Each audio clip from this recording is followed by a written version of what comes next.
So finally, I'm back. Gonna record part 6 and just continue from where I left off. Basically, I kind of discovered why I was having pain throughout my whole body, and so basically, about almost 3 weeks ago, I started to rub the knots out. And what I was noticing is everywhere I started to notice the knots out.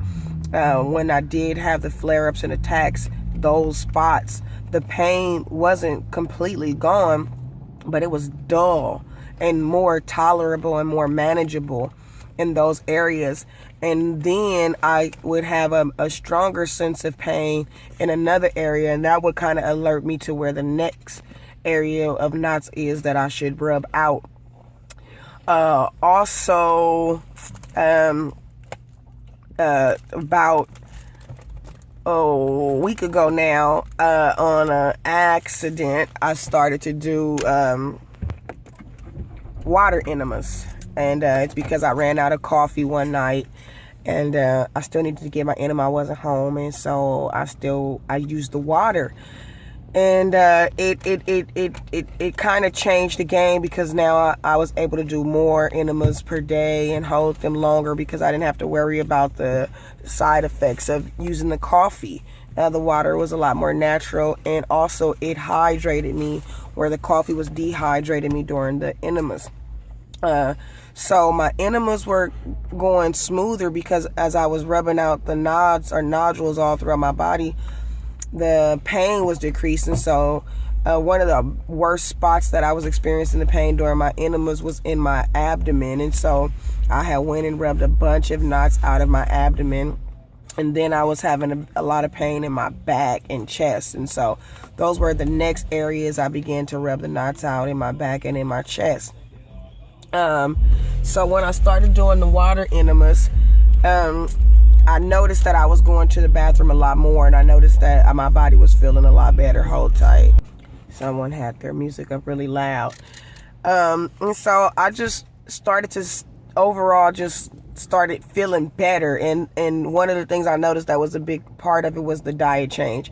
But I had noticed that I also started like eating other things, like scarcely, just to eat when I could. And it didn't really make me as sick as it used to. Excuse me again. So yeah, things that I used to, or recently, for the last couple of years, couldn't eat and drink, have been much more tolerable. So I haven't been having the pain in those areas that make it unbearable. And also about, let's say, Friday or Saturday, I started sitting on the toilet a little longer after my enemas, because, excuse me, this car as I think about to drive off. Because I had a little less pain, it was a little bit more tolerable. What was happening before is I would sit on the toilet and I could sit there forever, and I would have the urge to push, and I would push, but nothing would come out. And eventually I would push until the pressure pressed up against the nodules that I found out that were in my rectum. And then that nodules would flare up, and then it would send all of the rest of the body flaring up with it. And so because I was experiencing less pain, I could sit on the toilet after my enema and allow my bowels to just, to the muscles to just, to push. And it would be uncomfortable, but not intolerable. And what I noticed is during the water enemas, I was getting out extra waste that I would normally not have been getting out when I was doing the coffee enemas. Another thing is that the coffee enemas irritate me a lot more. They inflame me a lot more. The water enemas are a lot more subtle. I can do 2 and 3 of those back to back and clean out, whereas a coffee enema, it's kind of hard to go back to back, because it kind of like makes me toxic drunk, and I can't really do anything afterwards.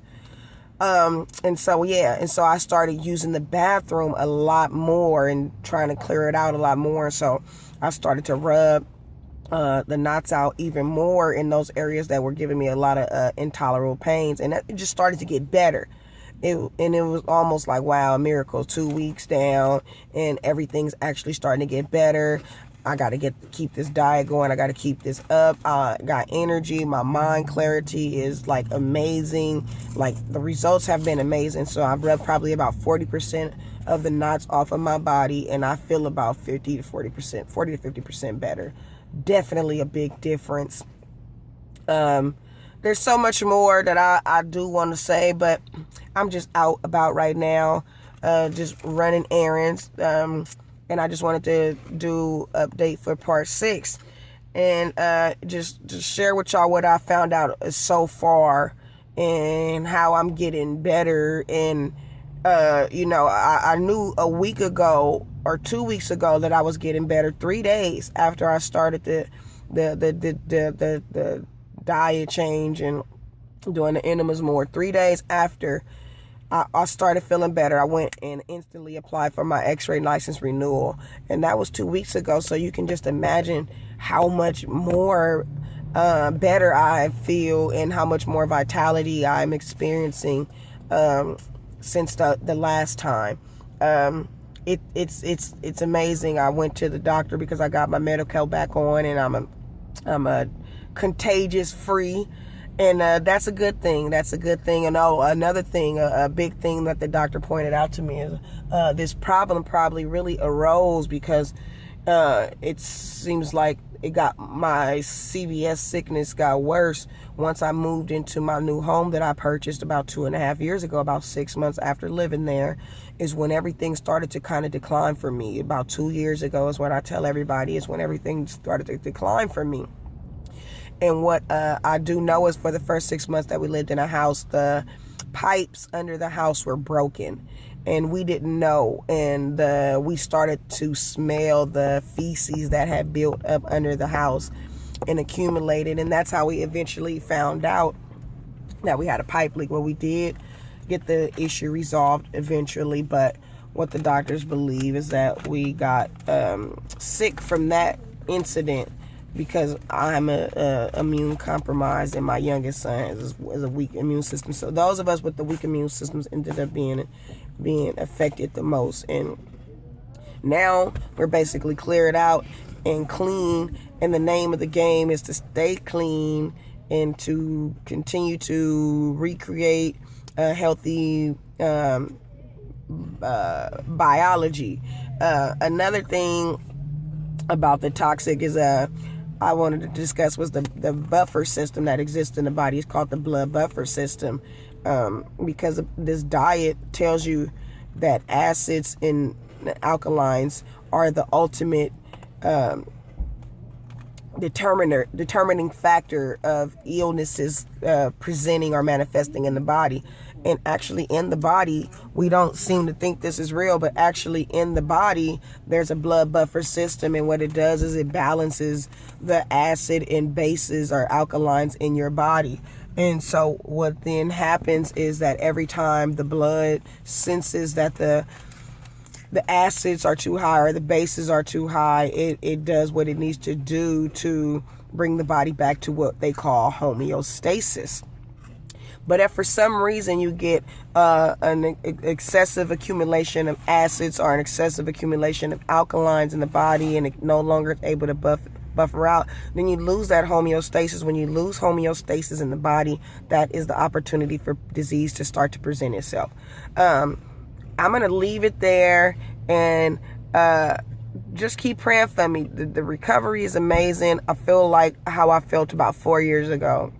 Dealing with my CVS is something I've kind of always been used to, but what I hadn't been used to was what I had been going through for the last couple of years. It was very detrimental to my life. But I'm thankful of where I am today, because everything that I went through and it took me through has given me the tools to protect myself for the long run, so that if any enemy does come again, I have the antidote, the remedy. Keep praying for me. Thank everyone for your love and compassion, because without y'all, I don't know if I would have figured it out or tried to figure it out. Keep praying for me.